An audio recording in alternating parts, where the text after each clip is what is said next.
Salut à tous, la team OL, Thomas Enchaud et Jérôme Thomas. Ce visage ne vous dit peut-être rien, mais si vous écoutez l'Afterfoot, eh bien, ça en est le producteur. Enchanté et merci beaucoup d'avoir répondu favorablement à notre sollicitation. Jérôme Thomas, comment allez-vous? Merci à toi, ça va très bien. Et puis bonjour à tous les Lyonnais. Ouais, Jérôme Thomas, alors, grand producteur de l'Afterfoot, chef d'édition à RMC, aux côtés de Gilbert Bribois et Daniel Riolo, qu'on a eu d'ailleurs en interview depuis 13 ans, c'est bien ça?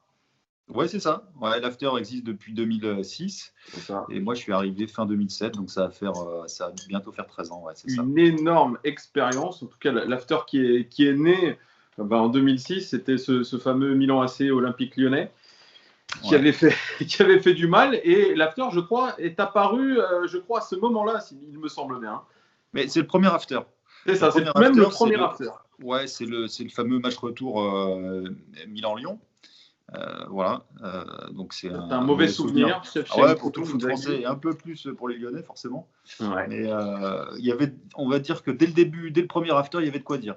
Il y avait de quoi dire, et puis on a pu écouter Daniel Riolo, qui est une vraie tête d'affiche, mais il n'y a pas que lui, il y a Jérôme Rotten notamment. C'est une sacrée bande, donc on peut vous écouter tous les soirs, 22h minuit.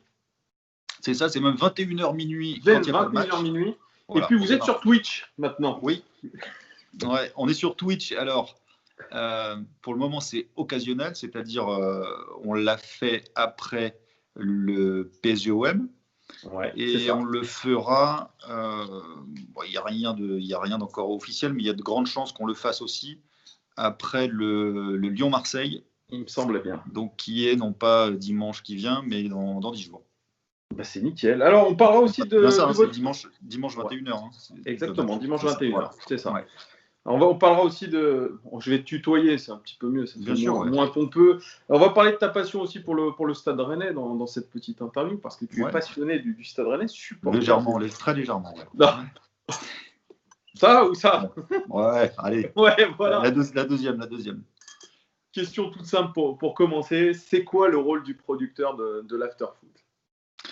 C'est un rôle de coordinateur. Déjà, on a aussi j'ai un rôle éditorial, c'est-à-dire qu'avec Daniel Riolo, Gilbert, on prépare l'émission en amont. Si tu veux, une journée type, c'est on commence à discuter en fin de matinée, le midi, pour savoir ce qu'on va faire. Et puis, moi, mon rôle principal, c'est de tout mettre en forme, c'est-à-dire caler les invités, établir le conducteur, prévenir tout le monde de ce qu'il va y avoir dans l'émission. Et puis c'est aussi pendant l'émission veiller à ce que ce soit audible. Alors ça, c'est pas toujours réussi. Oui, c'est ce que j'allais te dire. C'est pas toujours facile. Avec des personnalités comme Daniel Riolo et surtout Daniel Riolo, Jérôme Rotten aussi, il y a souvent de la bagarre. Ouais, bien sûr, ouais. Mais je pense que c'est ça aussi qui fait le charme de l'émission. Si tout le monde était d'accord sur un sujet, ce serait pas très drôle. Donc l'idée, c'est que ça s'écharpe un peu et que ça aille pas non plus jusqu'à ce que ce soit complètement inaudible pour l'auditeur. Ça peut arriver. Moi, j'ai des souvenirs même récents de l'After où il y a eu une sacrée embrouille. Il y a souvent des embrouilles entre Daniel Riolo et Fred Hermel. Franchement, ça a été plutôt violent. Déjà, c'est pas scénarisé, on est bien d'accord, c'est réel. Non, il n'y a pas de scénario. Il y a des personnages, ça c'est clair, c'est des fortes personnalités. Et comment tu gères, toi? Par exemple, tu entends le clash qui est très personnel quand même. On a des attaques très personnelles. Comment toi, en régie, tu dis waouh, ça va être la merde complète. Comment je vais gérer? Comment tu fais en gros pour reprendre la main sur le Déjà, quand tu sens que ça arrive, la tension, elle est multipliée par 2. Parce que quand c'est de la discussion sur n'importe quoi, un sujet, un club, etc., on est attentif, mais parfois, moi, je vais faire autre chose à côté. J'ai toujours évidemment l'oreille à l'antenne. Mais quand ça commence à partir un peu sur un petit règlement de compte, pas règlement de compte, mais ça s'écharpe, les mots commencent à fuser.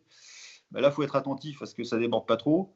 Et surtout, à ce que justement, ça ne devienne pas un concours d'ego, quoi.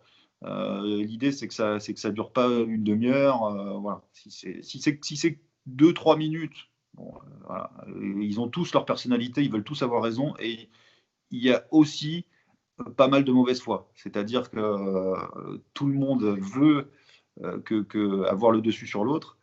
Et voilà. Après, moi, c'est dès que ça déborde ou dès que ça devient inaudible, avec Gilbert, on fait le maximum pour que ça s'arrête, ou on va lancer une pub un peu plus tôt que prévu.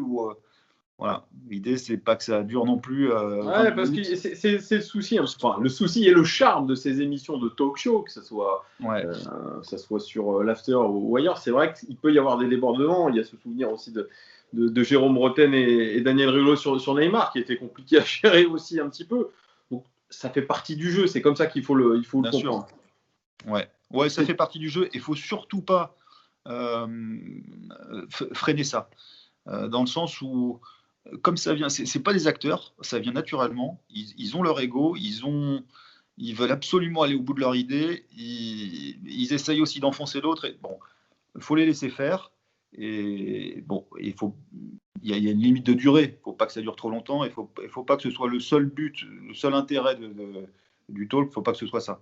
Est-ce que c'est improvisé ou il y a une grosse part de travail derrière chez tout le monde? Ah non, ça c'est de l'impro. Le seul truc, la seule chose à laquelle on peut s'attendre, c'est quand on sait qu'on va aborder un sujet particulier.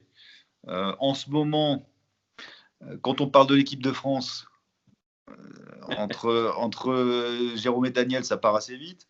Si on va parler de Verratti, on sait que ça va partir vite aussi. Donc voilà, ou du rôle de Verratti dans l'équipe. C'est ça. Sans forcément parler de Verratti, mais du PSG. Dans quel schéma doit jouer le PSG, on sait que ça peut partir vite là-dessus. Mais il n'y a absolument rien de préparé à l'avance. Nous, on prépare des sujets et après on déroule. Hein. Alors Jérôme Thomas, nous on a l'ambition sur cette petite chaîne qui est OL Fan TV avec Hugo et toute la bande de créer une petite émission hebdomadaire. Et ça tombe bien, t'es là. Est-ce que tu peux nous donner un petit peu des conseils pour faire une bonne émission de 45 minutes, 1 heure? Est-ce qu'il y a vraiment des points clés à ne pas rater pour faire une bonne émission? Des bons sujets, déjà, premièrement. Ça peut même être un sujet bateau. Il faut surtout. Alors, moi, je sais pas, j'ai pas de conseils extraordinaires à donner, mais il faut des vrais connaisseurs, parce que Daniel, Gilbert, Jérôme, ce sont des mecs super pointus en foot. Gilbert, Daniel, ils ont une culture, ils connaissent l'histoire du foot, ils connaissent tous les clubs, ils lisent énormément. Jérôme, il y a son passé de joueur. Et en plus de ça, il faut. Et puis, il y en a un paquet, hein, mais il faut être passionné. Il faut être passionné, il faut être à fond tout le temps, il ne faut rien louper. Je pense à Jonathan McCarty qui est comme ça. Jérôme, c'est un ancien joueur, mais c'est un gars qui mange du foot en permanence. Il regarde des matchs tous les jours. Donc, c'est pas forcément l'ancien joueur qui met les pieds sous la table. Et voilà, il regarde beaucoup de foot. Et Gilbert Daniel, c'est pareil. C'est une passion. C'est la passion numéro 1 de tout le monde. Donc c'est ça qui va faire la différence. Et aussi, c'est pas mal des gens qui ont de la personnalité et des vrais avis, quoi. Des avis, parce que dans l'after, personne n'est vraiment, à part Florent Gautreau, qui est plus avec nous, mais qui a des avis, mais qui était assez consensuel aussi, qui essayait de tempérer les ardeurs de tout le monde. Sinon, il faut que ça soit un vrai talk show, en fait. Il faut que ça soit un show. C'est ça. Il faut que ça captive un petit peu le spectateur ou téléspectateur ou même auditeur. Ouais. Enfin, là, je t'ai décrit la recette, on va dire la recette. Alors, moi, j'aurais pas d'anciens joueurs. On n'a que des supporters, nous.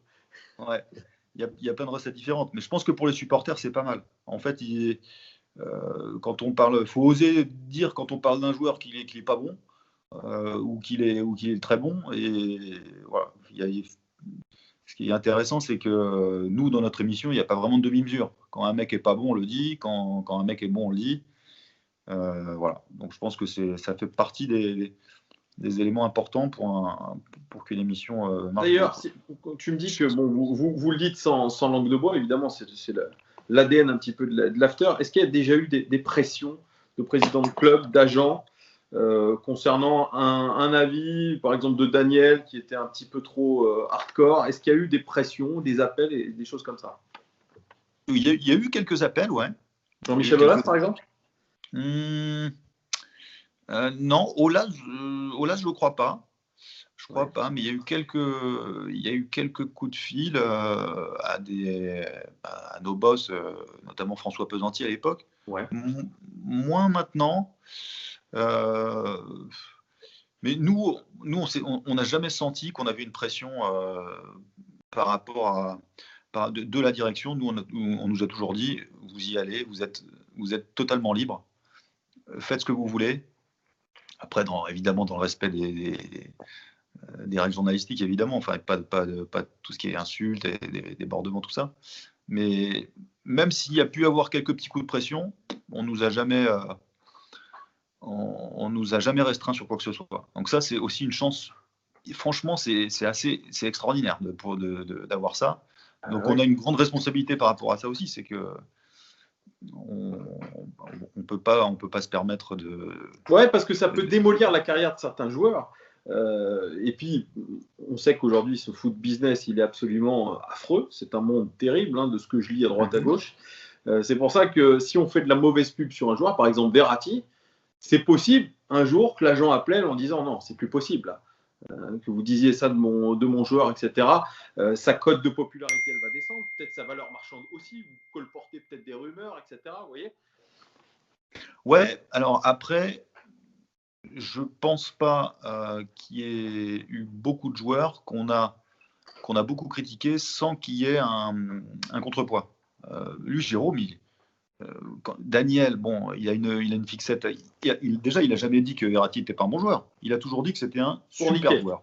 Un super joueur, mais que c'est un joueur qui est. Ce qu'il dit, c'est que c'est un joueur qui ralentit le jeu du PSG, qui n'a pas progressé, qui n'a pas globalement, sur sa période parisienne, qui n'a pas une super hygiène de vie. C'est ça. Donc, il se permet de le critiquer dès qu'on est amené à parler de lui, parce qu'il pense que pour le milieu parisien, ça pourrait être mieux que ça pourrait être plus efficace. Mais il y a un contrepoint, Jérôme le défend, lui, il est plus sur. Lui, c'est un admirateur du joueur. Donc, tu vois, quand tu me donnes l'exemple de Verratti, c'est. Ouais, il y a un autre exemple dans mes souvenirs. Je crois que vous avez eu Karim Jaziri qui est déjà venu sur l'after. En grand défenseur de Karim Benzema, bien sûr. Souvent attaqué, et Karim Jaziri, qui est son ancien agent, je crois, a toujours une relation très forte. Et franchement, il y a été franco. En gros, il n'acceptait pas les critiques sur Karim Benzema. Ouais. Après, mais tout le monde, en fait, tout le monde reconnaît la grande carrière de Benzema. Il n'y a pas de souci. Mais c'est vrai que sur son passage, l'histoire de la sextape, son passage en équipe de France, c'est un point noir dans la carrière de Benzema. Il n'y a rien à dire là-dessus. Et quand on l'a critiqué, Daniel, il a toujours été ouvert à recevoir le retour de Karim Jaziri. On l'a reçu en plateau, il est venu, il s'est exprimé. D'ailleurs, il nous aime bien, il nous écoute toujours. Oui, je sais. Toujours à l'affût de ce qu'on va dire de son ancien joueur, de son protégé, ça c'est vrai. Je pense qu'il y en a beaucoup qui écoutent l'after, plus qu'on ne le pense, je pense, dans les dirigeants de club, parce que vous êtes une vraie voix quand même. Aujourd'hui, le milieu journalistique, ça peut faire du mal. Il y a les réseaux sociaux aussi qui sont les nouveaux journalistes. Mais franchement, l'after foot, que ce soit même l'équipe du soir, etc., on est attentif quand même, je pense, dans les clubs. Surtout à l'Olympique Lyonnais, je pense. Oui, bien sûr, ouais. Mais de toute façon, ça arrive quand même très souvent qu'on ait des retours pas des joueurs, mais de l'entourage des joueurs, dès qu'on va parler. Alors parfois, on est même surpris parce qu'on dit, mais pourquoi il nous dit ça? On n'a rien dit de particulier. Ou alors, on va ressortir des phrases d'un débat. On va ressortir 4 secondes. Lui, il a été très mauvais, puis tel match, et alors qu'on en a dit du bien avant. Donc, si, on se rend compte plus les années passent, plus on se rend compte qu'il y a quand même beaucoup de que le monde du foot, les joueurs, l'entourage des joueurs écoute l'émission, ça c'est clair. Ouais. Ouais. Alors, on va revenir un petit peu sur le football pur et dur. On a parlé de ta passion pour le Stade Rennais. D'où vient cette passion, Jérôme Thomas, pour le Stade Rennais? Bah, c'est très simple. Je suis né à Rennes. Ouais. Voilà. Et je suis né dans une clinique qui est à 1 km du stade. Wow. Voilà. Ensuite, j'ai commencé à aller au stade de la Route de Lorient, j'avais 7-8 ans. Peut-être un peu plus, 8-9 ans. Je suis allé voir quelques matchs avec mon père, mon grand-père, mon oncle. Et puis, j'ai continué à aller au stade jusqu'à ce que j'habite à Rennes. J'étais abonné à une époque pas forcément facile, fin des années 90. On n'avait pas une vilaine équipe. Avec Jocelyn Gourvenec qui était dans cette équipe-là, hein, fin des années 90, c'est bien ça, avec le fameux Pinot. Ouais, Jocelyn Gourvenec, c'était milieu années 90. Ouais, je sais pas. Ouais, c'est ça, milieu années 80. Il me semble qu'en 99, il y était toujours, hein, il me semble. Ouais, peut-être. Ah, et c'était cette période-là, ouais. C'est possible. Je m'en rappelle de ce fameux maillot avec un énorme Pinot au milieu, Adidas. Ouais, un peu trop large d'ailleurs, mais il était pas mal. Et c'était l'époque. Non, parce que peut-être que je me trompe de quelques années. C'était l'époque Severino Lucas. Ça s'est arrivé un peu plus tard. Un peu plus tard, ouais, Severino Lucas. Ouais. Il y avait Christophe Revaux, peut-être à l'époque. Ouais, Revaux dans les buts. Il y avait qui d'autre? Bon, ça c'est pas forcément la période qui m'a le plus marqué. Moi, c'est quoi la période qui t'a le plus marqué, toi C'était la période 2000. 4-5 ans après, 2004, vers 2004-2005, par là où on avait monté Rubio, Fry, Nonda. Ouais, Chabani Nonda qui a failli signer à l'Olympique Lyonnais à l'époque. Avant qu'il se barre à Monaco, on avait derrière, il y avait des mecs comme Jeune-Champ. Cyril Jeune-Champ. Oh là là. Cyril Jeune-Champ. Des bouchers. Joueur très propre, quasiment aucun carton. Ouais, quasiment. Ouais. Non, c'était une super période. Et vous avez eu du Fred Piquion, du Jimmy Briand, que d'anciens Lyonnais qui ont été marquants. C'était aussi des joueurs chez vous. Beaucoup de bons joueurs à Rennes. Hop, ils sont comme Jimmy Briand. Ils ont fait, je crois qu'ils ont fait pas mal Rennes-Lyon. Hein. Ouais, il y a eu un petit chemin entre Rennes et Lyon, mais il y a eu surtout des périodes de vache maigre quand même au Stade Rennais. Hein, quand même, hein, ça a souvent été ventre mou. On a eu du mal à retrouver un petit peu le standing d'aujourd'hui. C'est vrai, parce qu'aujourd'hui, franchement. Ouais. Il y a une hype qui est en train de se mettre en place entre Rennes, Lille. C'est en train de passer devant Lyon, hein, tout ça. Donc, je ne sais pas, toi, ce que tu as comme avis par rapport à ce nouveau projet rennais, parce qu'on peut parler vraiment de nouveau projet rennais, avec un super coach, une vraie ligne directrice, et puis la Ligue des Champions, surtout cette saison. Ouais, non, mais en fait, ça fait depuis que, un petit peu avant l'arrivée de Stéphane, ça a commencé à prendre forme. Et depuis qu'avec... j'ai un trou de mémoire, tu vas m'aider. L'ancien prêt qui était juste avant Olvec. Avec Létang. Quand Létang est arrivé, ça a commencé à prendre forme. Et puis en termes de résultats, avec Stéphane, il n'y a pas grand-chose à dire en termes de progression. Et là, c'est peut-être une des premières années où on se dit que Rennes est un candidat au podium. C'est la première fois qu'on peut officiellement le dire par rapport quand on compare les effectifs des 20 équipes. Là, et d'ailleurs, si je dois m'adresser aux supporters lyonnais, c'est la première fois que je me dis que l'effectif rennais est peut-être un tout petit chouïa, et encore en dessous de celui de Lyon. Et pourtant, vous nous avez débauché le fameux Flo Maurice, qui a fait 10 ans à la cellule de recrutement de l'Olympique Lyonnais, qui n'a pas fait que des bons coups, hein, parce que si tu as lu le livre de Daniel, il te liste un petit peu tous les mauvais coups, et vous l'avez récupéré. Et il essaye en ce moment de récupérer peut-être votre seule vraie piste, c'est celle menant à Jeff Rennes Adélaïde, 25 millions d'euros. Toi, est-ce que tu penses que c'est une bonne affaire pour le Stade Rennais? Écoute, franchement, j'ai un peu de mal sur le cas René Adélaïde parce que je sais pas moi, je trouve ça très bizarre déjà le fait qu'il veuille partir là de Lyon.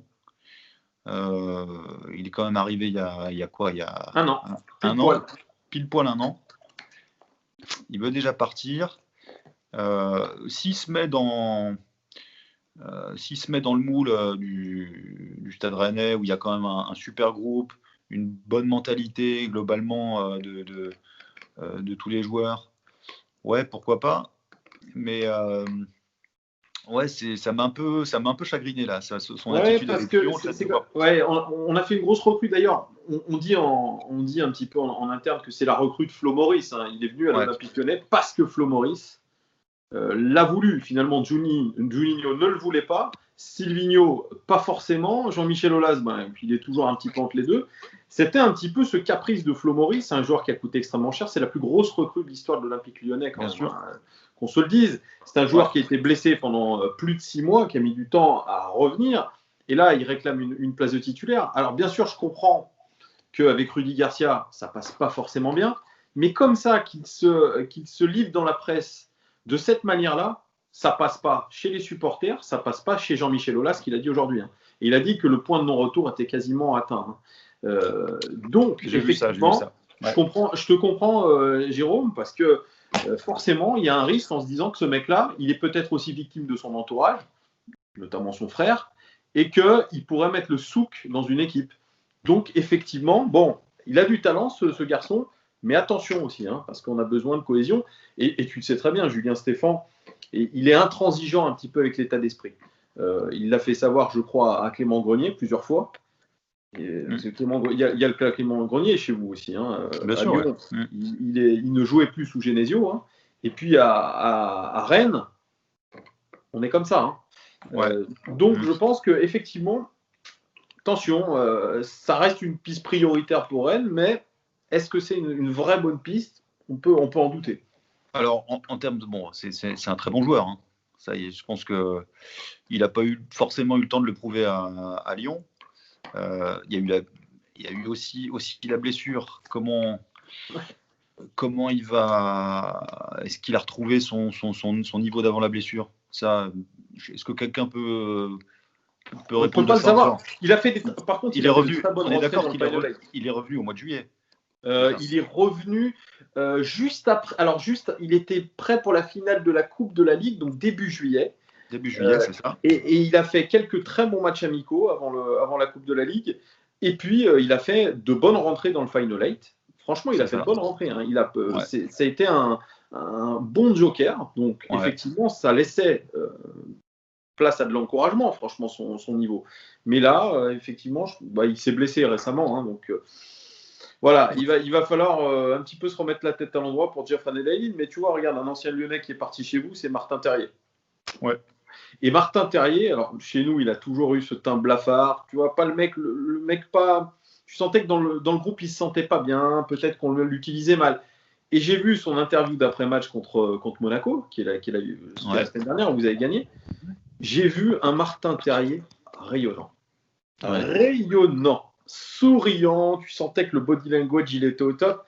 Je pense que vraiment, en ce moment à Rennes, il y a un truc, il y a un cocon qui fait que les joueurs se sentent bien, ils sentent que le projet est cohérent. Nicolas Levesque, je pense, a réussi à créer quelque chose. Donc, ça a l'air d'être quand même clairement ambitieux.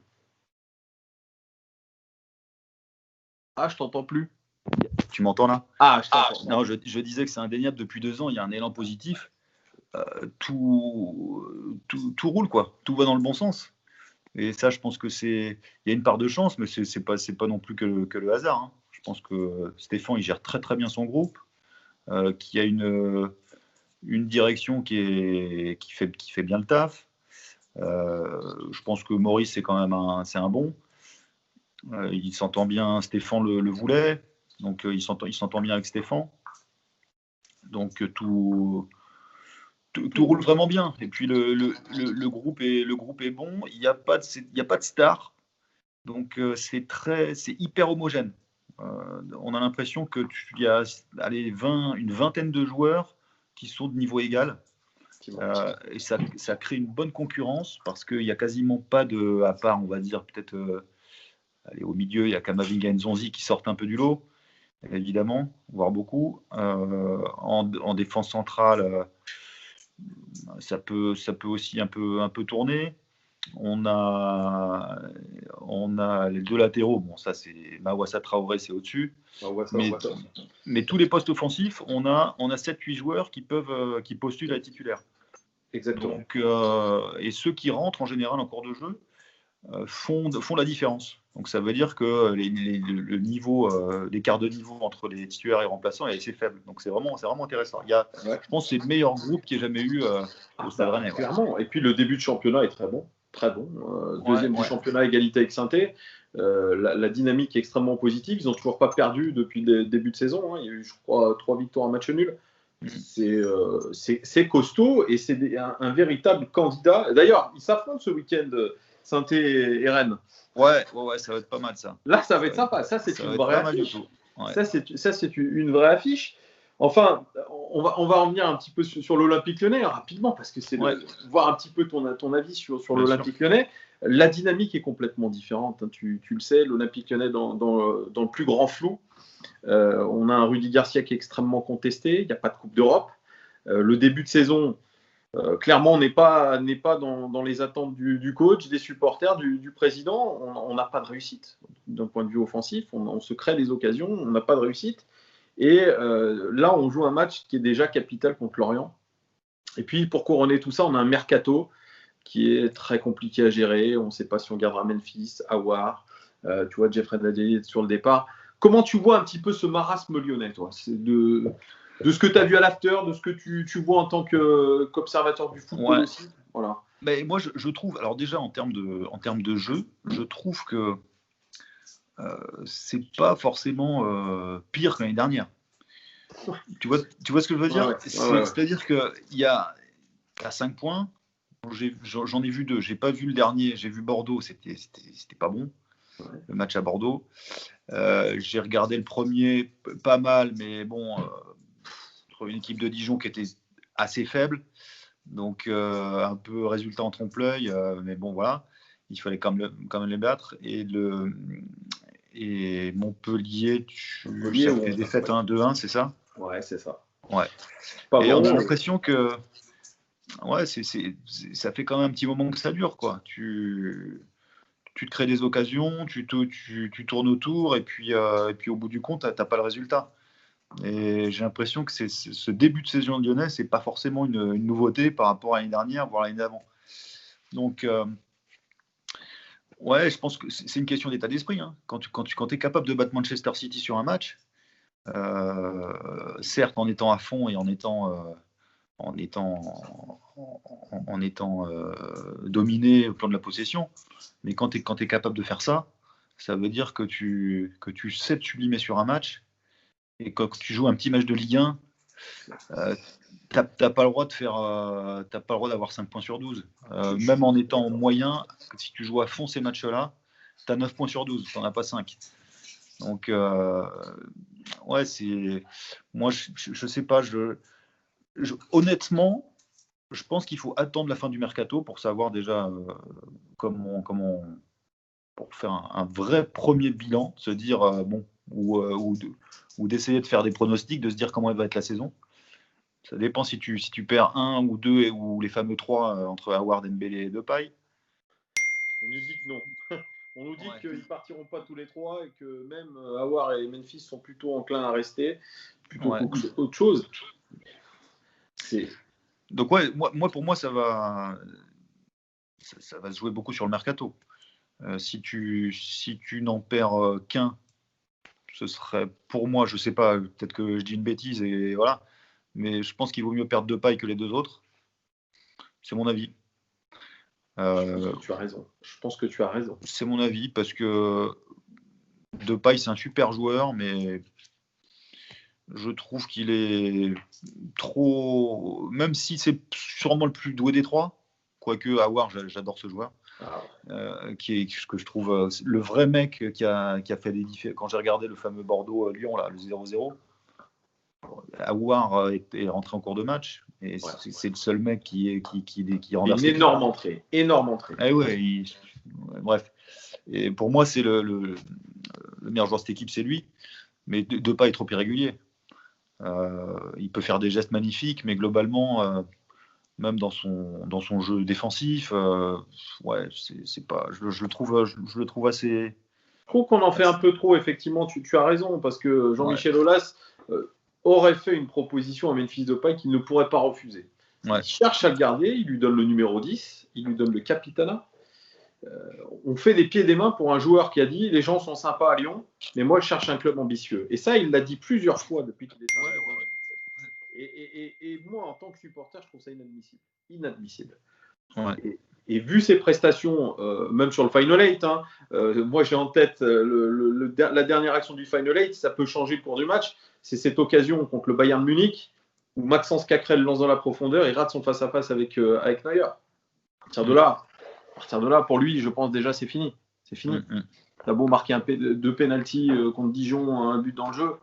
Voilà, on voit Memphis Depay, il n'est pas totalement revenu de sa blessure au croisé, de toute façon. Ouais, pas totalement revenu. Puis c'est une question dans l'investissement. Je suis d'accord. On sent qu'il n'est pas à 100%. Après, c'est lui, faut relativiser, c'est lui qui t'emmène en 8e. Parce d'ailleurs, on avait fait l'after là-bas à Lyon, le soir du dernier match contre Leipzig. Là. Donc j'y étais, j'avais interviewé Daniel Rio. D'ailleurs, je t'avais vu, c'est pour ça que je suis en train de mettre un visage sur un nom, exact. C'était au bar Le République. On avait tout délocalisé là-bas. Ouais. Et ouais, donc bon. Mais bon, moi, je préfère un mec un peu moins doué à bloc qu'une star qui va te faire des trucs magnifiques sur un match sur 3, quoi. Moi, je pense que en termes de rentabilité, je préfère je vais te dire une bêtise, j'en sais rien, mais un Bourigeaud qui est tout le temps à bloc, franchement, qui est sûrement moins. Voilà, la comparaison, c'est pas le même poste, tout ce que tu veux, mais moi, je préfère voir un mec comme ça, parce que je me dis que il va peut-être faire quelques conneries, mais en termes d'investissement, et puis quand il est là, tu joues pas à 10, quoi. Complètement, je suis 100% d'accord avec toi. Bourigeaud, on était sur lui en plus la saison dernière, c'est complètement con de ne pas l'avoir fait. On était sur Savanier, c'est pareil, c'est complètement con de ne pas avoir insisté. Et puis on était sur Benjamin André, qui est un formidable joueur, un travailleur de l'ombre. Voilà, alors bien sûr, c'est pas une grande star, c'est pas le mec qui va te faire vendre je sais combien de maillots. Mais franchement, dans une équipe, dans l'implication dans le jeu, c'est extraordinaire, même au LOSC. C'est des travailleurs. Tu vois, par exemple, un mec comme Lucas Touzard chez nous, on a toujours eu un délit de sale gueule sur lui. Il n'est pas technique, il est trop ci, il est trop ça, machin, etc. Il est parti au Hertha, mais c'était un mec, comme l'appelait Daniel, c'est un joueur de devoir. Mais il t'en faut dans une équipe des joueurs de devoir. Bien sûr. Et c'est peut-être ce qui te manque. Mais si le Stade Rennais ça marche aujourd'hui, c'est parce que Stéphane a réussi à mettre dans la tête de tous les joueurs qu'on a que en termes d'investissement de mentalité, on a que des Lucas Touzard. Des mecs qui se battent. C'est pas forcément. Il y a de très bons joueurs, mais c'est pas les mecs les plus doués du championnat d'Europe, j'en sais rien. Mais tous ils jouent à bloc. Et c'est pour ça ceux qui ne le sont pas, il les exclut. Je répète, Grenier, il est quasiment exclu. Et puis Niang aussi. Niang, il est en instance de départ et ça fait lui aussi, je pense qu'en termes de mentalité, c'est pas terrible. Et ça colle plus en tout cas avec le Stade Rennais. C'est ça. Dès que t'es pas à fond dans le fait de bosser dans la semaine, que ton objectif numéro 1 c'est pas le match qui vient, t'es mis à l'écart. Voilà. Et non, je pense que c'est ça qui fait la différence. Et en plus de ça, malgré tout, Rennes a 10 points, mais à l'arrache. Parce que tu bats Monaco sur le fil quand même. Tu bats Monaco à 81e, il y a toujours 1-0 pour Monaco. C'est ça. Et j'oublie les autres. J'ai vu les 4 matchs, mais il y a Montpellier. Montpellier, c'est 2-1, tu trembles un peu à la fin. Et qu'est-ce qu'il y a eu d'autre ? T'as Brest aussi, t'as joué contre Brest, je crois. Et Brest, ouais. Non, on n'a pas. C'est pas Brest ? Non. Gagné 4-2 ou quelque chose comme ça ? Ah non, c'est Nîmes. Voilà. Nîmes, à Nîmes. à Nîmes que vous avez brillamment. Ah bah non, pardon. Match nul. Mais c'est une bonne équipe, Nîmes. Ben, on l'a sûr. pas vu contre l'Olympique Lyonnais, mais il y a un vrai projet de jeu. Exactement. Et Rennes à Nîmes a beaucoup souffert. Ouais. Mais c'est parce qu'ils sont à fond et qu'ils y croient, à bloc jusqu'au bout, qui relâchent pas, et qu'il y a aussi un super effectif, des mecs qui sortent du banc et qui font des diffs, que tu gagnes ces matchs-là. Et il y a 3-4 ans, c'était pas ça. On aurait 4-5 points sur 12 au lieu de 10. Quoi. Je pense que voilà, tu mets le doigt sur un point qui est essentiel. Je pense que c'est l'état d'esprit. Et d'ailleurs, je lisais l'interview de Jean-Michel Aulas dans le Progrès d'aujourd'hui. Il dit la patte Juninho, c'est l'état d'esprit. Ouais. Voilà.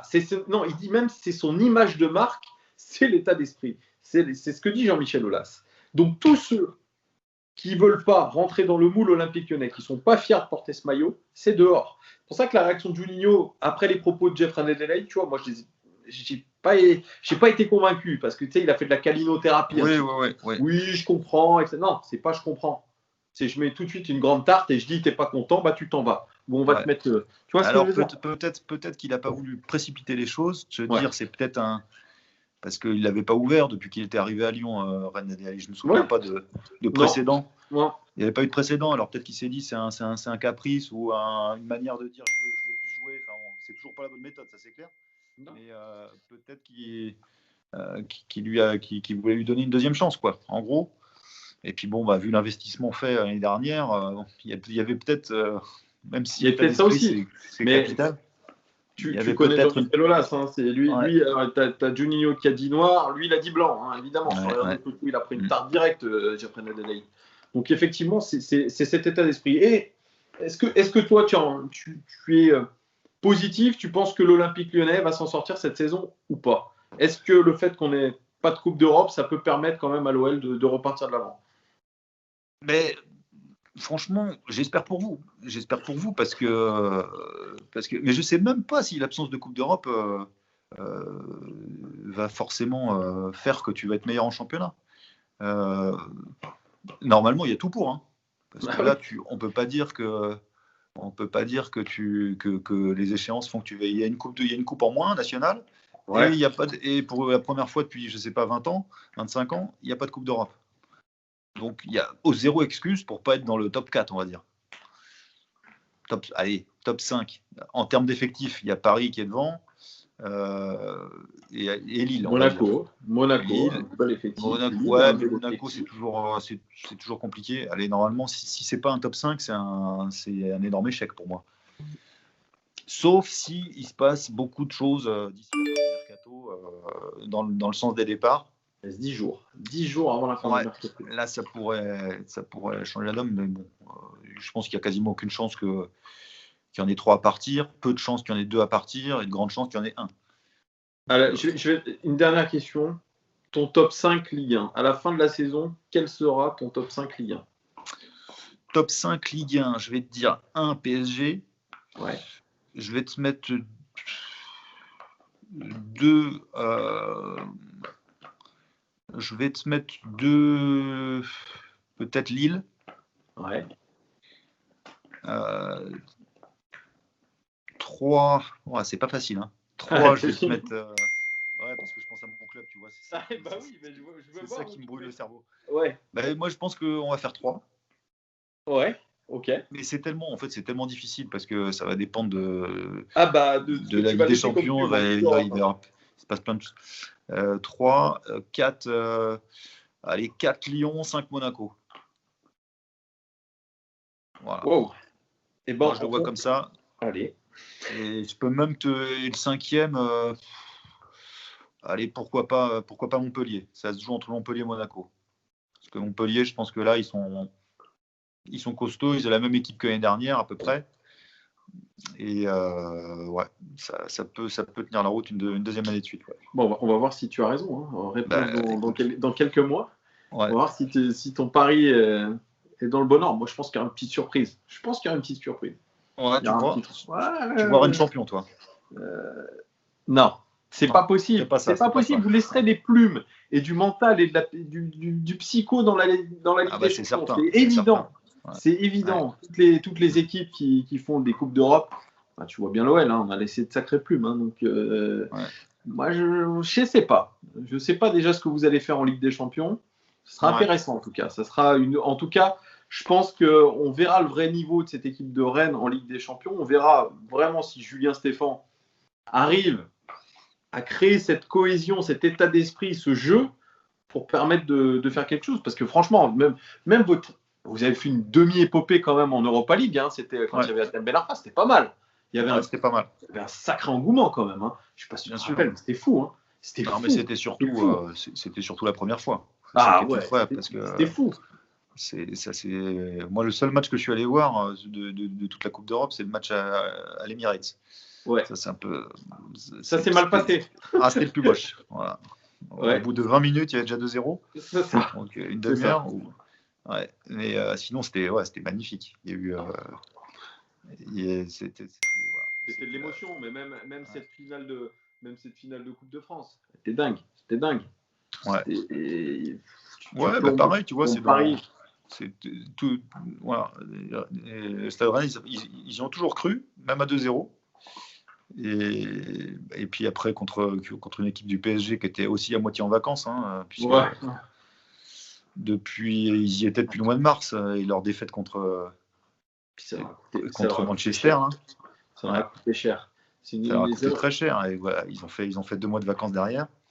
Donc, non, mais on en avait profité parfaitement. Ouais. Tu vois, moi, le seul point négatif, c'est. Moi, j'ai toujours adoré un mec comme Atem Ben Arfa.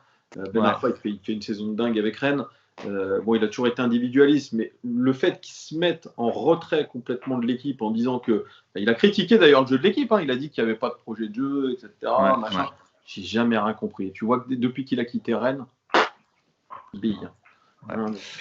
C'est un joueur ultra talentueux, mais tellement individualiste. En fait, il y avait, je sais pas, pour une déclat comme ça, je pense qu'il l'a dit naturellement. En plus, c'est un truc. Il l'a dit sans réfléchir. J'ai vraiment pensé, mais bon, bref. Toute sa carrière, ça a été ça. Hein. C'est ça. C'est comme Clément Grenier. Ouais. Un peu plus fourni pour Atem Ben Arfa, mais c'est un peu ça, Clément Grenier. Moi, je reviens toujours sur ce joueur qui est un joueur extrêmement talentueux, Clément Grenier, tireur de coup franc extraordinaire, etc. Mais pareil, ce garçon, je comprends pas. Il y a toujours quelque chose qui bloque avec Clément Grenier. À Lyon, c'était ça. À Guingamp, il n'est pas resté longtemps. À Rennes, tu as l'impression qu'il s'installe dans le jeu, puis après.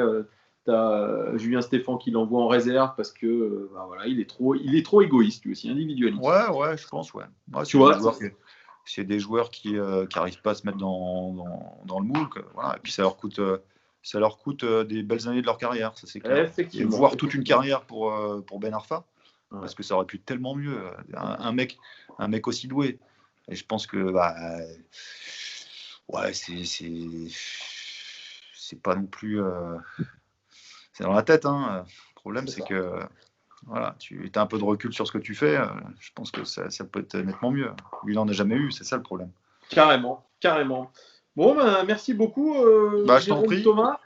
Petite actualité after, là, si tu veux nous donner s'il y a des trucs qui vont se passer. On a parlé du fameux OLOM, de l'Olympique. Ouais, sur Twitch. Donc, Twitch.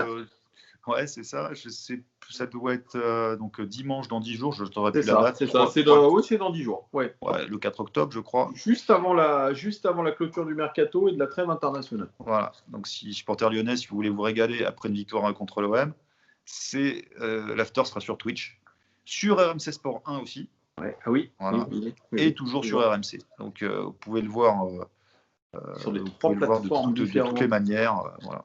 Et en podcast, évidemment, le lendemain, si vous faites la fête après le match.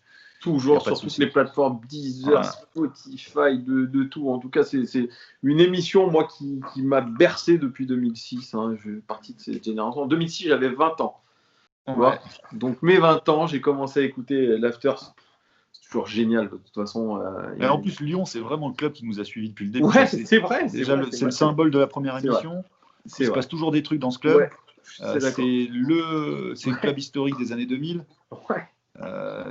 Donc, c'est Olympique Lyonnais, c'est. Il n'y a jamais eu de langue de bois avec l'Olympique Lyonnais. De toute façon, il y a eu des heures, même sous Genesio, que je me rappelle aussi de Daniel, qui avait proposé d'ailleurs à Genesio de venir une semaine au centre d'entraînement et en gros qu'il allait donner des conseils à Genesio. Ça s'est jamais fait, c'est bien dommage. Ça aurait pu être super. Genesio a flippé, il est parti en Chine. Ouais. Parce qu'il s'est dit, si Daniel vient, je vais prendre une leçon. Mais ça aurait été énorme. Donc, je préfère. Ça aurait été énorme. Tu vois, je l'attendais, je me suis dit, ça va se faire. Ben non, ça s'est jamais fait. Ah ouais, mais on aurait dû mettre ça en place, hein, ça aurait été sympa. Ah ouais. Une montrée. Bon, bah parfait. Merci en tout cas, Jérôme Thomas. Merci à toi. La parole est rare de Jérôme Thomas, quasiment jamais. Ouais, je laisse faire les grands spécialistes, hein, tu sais. C'est intéressant quand même. Ouais. T'es dans l'ombre, mais tu vois les choses de l'extérieur, tu as un œil différent, je trouve ça intéressant. Ouais. Écoute, on va essayer de continuer à être bon, et puis voilà, en espérant que longue vie à la ma prédiction sur l'OL soit pas bonne et que vous soyez champion. Je sais pas, ça va être compliqué, mais voilà.